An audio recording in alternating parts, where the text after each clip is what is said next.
On y'all. If you have ever stepped on the scale and it changed your whole mood, then this conversation's for you. This is Crystal Taylor, the owner and CEO of Fitness is Not a Game, and I want to tell y'all what happened to me this morning when I stepped on the scale. Before we get going, let's drink some water. Mm. And if you're here, say hey. If you're catching this on replay, type replay in the chat. I'm gonna go ahead and take these glasses off. Let's have a conversation, y'all. So, um, I don't like the scale, hence the name of the book, right? But every once in a while, I will get on the scale just as a test, right? Whenever I get on the scale, it's really just to be able to share some thoughts or whatever happened with y'all. So this morning, I said, let me go ahead and get on the scale because I had noticed. So I've said before that I wear waist beads as my main method of accountability. Just because, and I use the ones that are the full string, not the elastic, so that I'll know if progress was being made or if regress is being made, right? So I've noticed that these beads have just been falling, which is a good thing. That's what we want. So I was like, let me see where I am. And the last time I weighed myself was because of the same thing. I had noticed that my beads just kept staying super low. And so I was just curious because even though I don't weigh myself frequently, I know that at this age, I typically hang out around probably like 147, somewhere around there, 140, somewhere between 146, 148. That's typically where I am. But this particular day, and this had to be about a month or so ago, maybe 2 months ago, I was 143. And I was like, whoa, like, So even though I tell folks, I say if scale, I do believe it has its place in our health journey. And let me explain why I say that.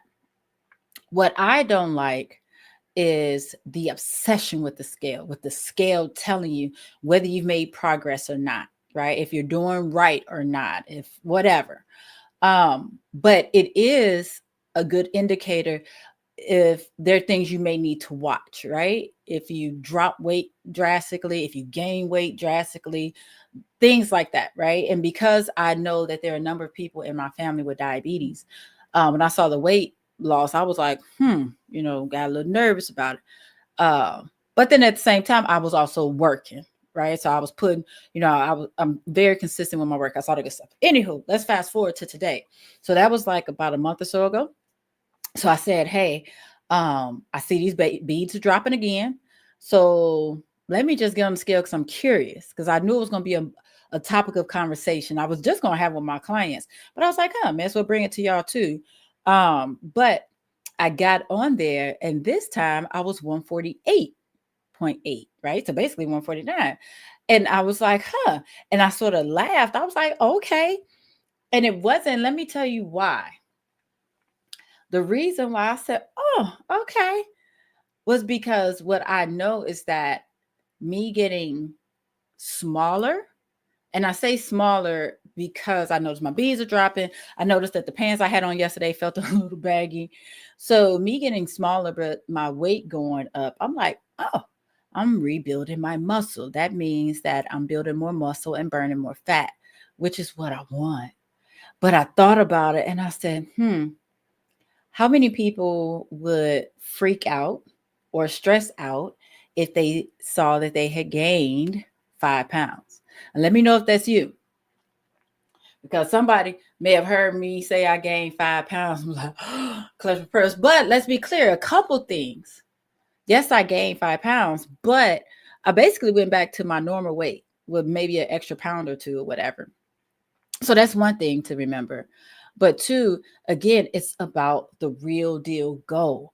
My goal is not a number on the scale. No. My goal is to feel good, healthy, strong, sexy, confident. I want to be able, I love the fact that, like, I ran this morning. I love the fact that I can still run at almost 50. I love doing push-ups at almost 50. I love that I can drop it if I feel like it and bringing it right back on up without making all those noises. Those are the things I want to do. I love the fact that I'm not on medications. I take supplements every day because I choose to. There's nothing I have to take. That is a blessing, right? So those are the things that I look for. But I know so many people look for that number. Let me know if that's you. As I said over and over again, the number only tells you your gravitational pull towards the earth. That's it. That's all. That scale for so many people, and let me know if this is you, been looking in the mirror and say, oh, these beads are dropping. I like it. Let me get on the scale and see what I've done, right? I.e., how much I've lost. Then you get on the scale and the scale says, sis or bro, you gained 5 pounds. Then what'll happen? For so many people, now you're looking in the mirror like, yeah, I do look fluffy.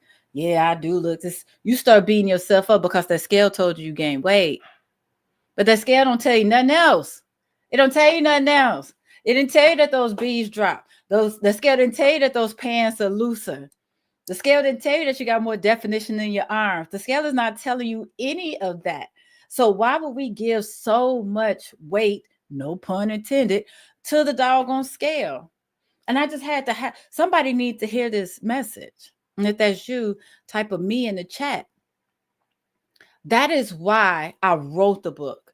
That is why I'm going on tour, because I need, and I do mean need, to pull so many of you out of that mindset that scale is the end all be all. I know when we go to the doctor, the first thing they do, they may as well go ahead and put the scale at reception. So that's like the first thing they do. They, before they care about your blood pressure, they want your weight. And I know it's just the weight officer setup, but you get what I'm saying. But that's how it feels too.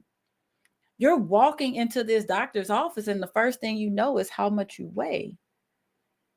And whether it's good or bad, now it's on your mind. And now the brains are swirling because we weigh more at the doctor than we do at home for a couple of reasons. One, you've typically eaten. Two, you got on clothes, you got shoes, your purse, you got all this other stuff. So it's not even the accurate weight. And so now you calculate in your head, how many pounds of clothes and shoes do I got on?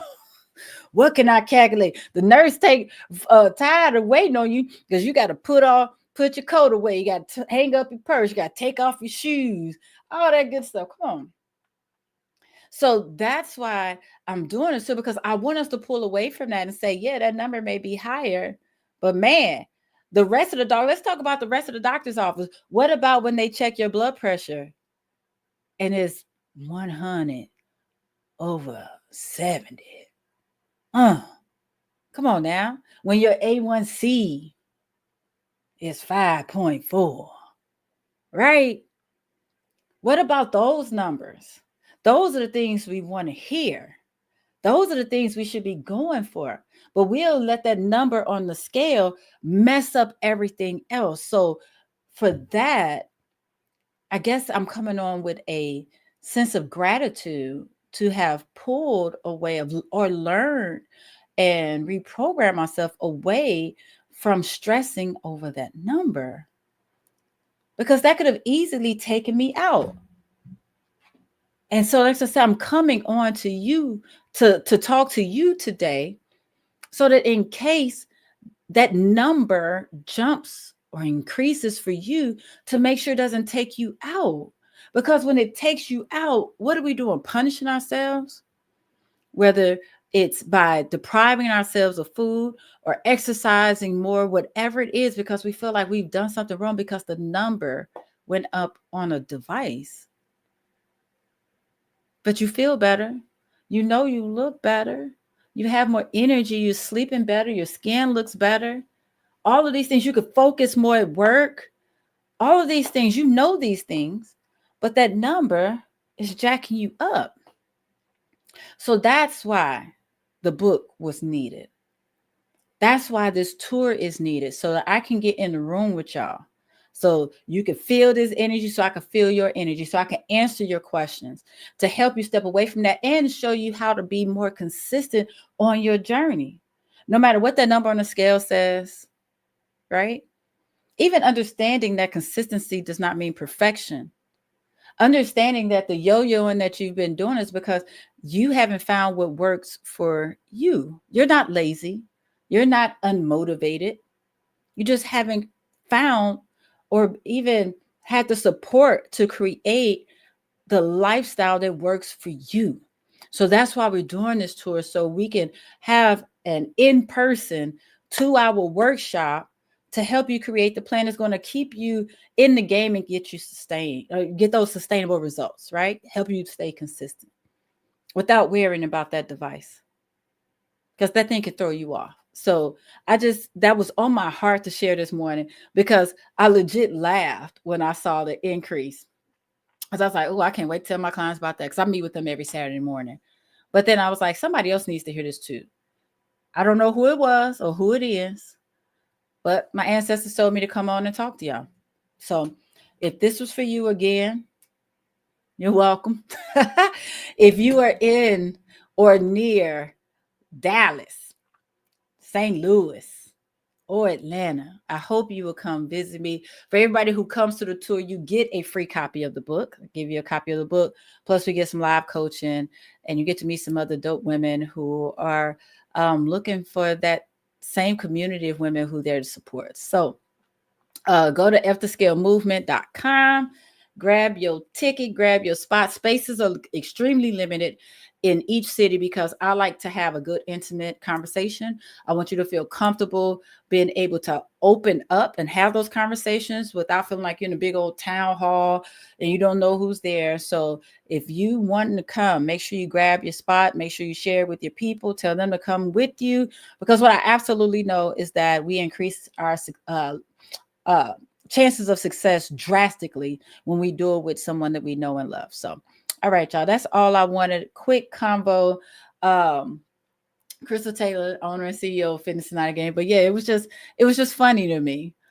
But then it made me sad, because I knew that most people, if they had seen that they had gained 5 pounds in the last month and a half, 2 months, or whatever it was, that they would have been really bothered by it. But it made me happy. And not because I'm trying to gain weight. I couldn't care less how much I weigh, but because I know for a fact, looking in the mirror, the things they're going where I want them to go. You know what I'm saying? So I'm very happy when I look in the mirror. So that number didn't mean nothing. All right. So just try to help other people get to that same point. So hope you come hang out with me in one of those cities. When you go to fthescalemovement.com, you can see the dates and the locations in each one. So, all right, y'all. I'm going to let y'all go. Please be safe out there in these streets, because I just want you healthy, want you happy, and I want you here.